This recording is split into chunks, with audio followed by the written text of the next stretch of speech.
Saudi আরবকে তথ্যপ্রযুক্তি খাতে বিনিয়োগের আহ্বান উপদেষ্টা নাহিদের।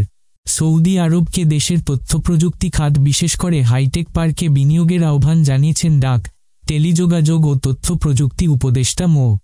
নাহিদ ইসলাম। সৌদি আরবের রাষ্ট্রদূত ইসা ইউসুফ ইসা আল দুহাইলানের সঙ্গে সাক্ষাৎকালে তথ্য প্রযুক্তি উপদেষ্টা মো.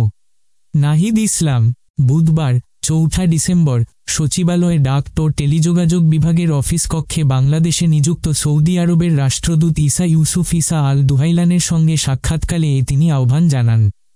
উপদেষ্টা বলেন, বর্তমান সরকার সৌদি আরবের সঙ্গে বিদ্যমান সম্পর্ক আরও দৃঢ় করতে আগ্রহী।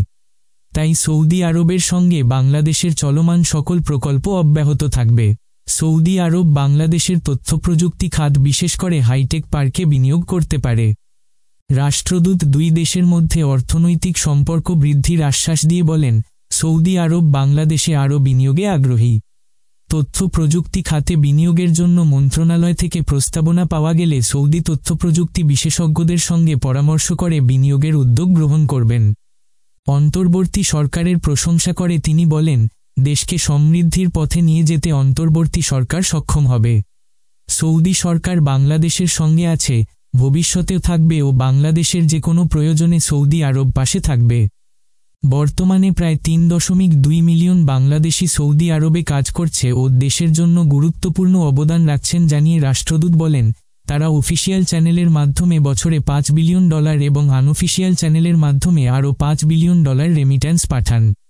এছাড়া সৌদি আরবে বসবাসরত ৬৯,০০০ অনিবন্ধিত ব্যক্তির পাসপোর্ট নবায়নের বিষয়টি গুরুত্বসহ বিবেচনার জন্য তিনি উপদেষ্টাকে অনুরোধ করেন।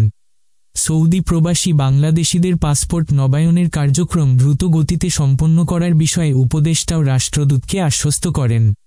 বাংলাদেশের বিভিন্ন সংবাদপত্র এবং সামাজিক যোগাযোগ মাধ্যমে সৌদি আরব এবং রাজপরিবার সম্পর্কে বিভ্রান্তকর ও অসত্য তথ্য প্রচার করা হয়, যা বাংলাদেশ এবং সৌদি আরবের মধ্যকার সম্পর্কে বিরূপ প্রভাব পড়তে পারে উল্লেখ করলে উপদেষ্টা বিষয়টির জন্য দুঃখ প্রকাশ করে বলেন, শুধু সৌদি আরব নয়, পৃথিবীর কোন দেশ সম্পর্কে যেন বাংলাদেশের গণমাধ্যমে অসত্য তথ্য প্রচার না করা হয় সে বিষয়ে পদক্ষেপ গ্রহণ করা হবে।